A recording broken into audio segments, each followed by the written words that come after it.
আমি সলমনাইকে ব্যক্তিগতভাবে পছন্দ করি না, কারণ তারা অনেক সময় তাদের নিজেদের স্বার্থে আওয়ামী লীগের সাথে আঘাত করেছে।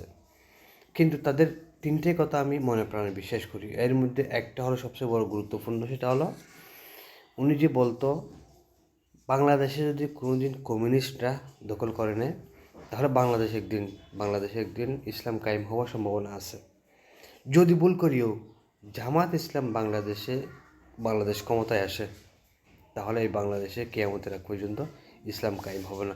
ওনার এই কথাটা আমার খুব ভালো লেগেছে এবং যুক্তিযুক্ত মনে হয়েছে। কারণ আমি মনে প্রাণে বিশ্বাস করি, যদি জামাত ইসলাম কোনোদিন ক্ষমতায় আসে তাহলে এই বাংলাদেশে ইসলাম বলতে কিছু থাকবে না, আর কিয়ামতের আগ পর্যন্ত বাংলাদেশে ইসলাম আর আসবে না।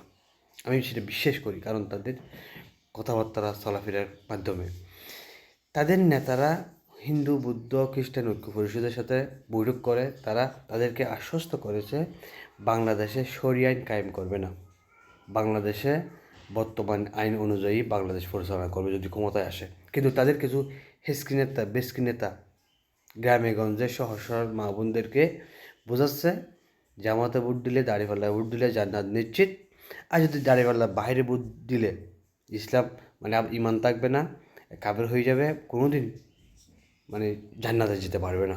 চিন্তা করো, দেখুন কত বড় ধোঁকাবাজ এরা। বাংলাদেশে ইসলামের নামে জনগণদেরকে, সাধারণ মা বোনদেরকে কীভাবে ধোঁকা দিচ্ছে। আল্লাহ এদের হাত থেকে বাংলাদেশের সাধারণ জনগণদেরকে রক্ষা করুন। এদের হাত থেকে মানুষ যেন ইমান বিক্রি করে না ফেলে। আল্লাহ এদের হাত থেকে বাংলাদেশের মুসলমানদের ইমান রক্ষা করুন। আমিন।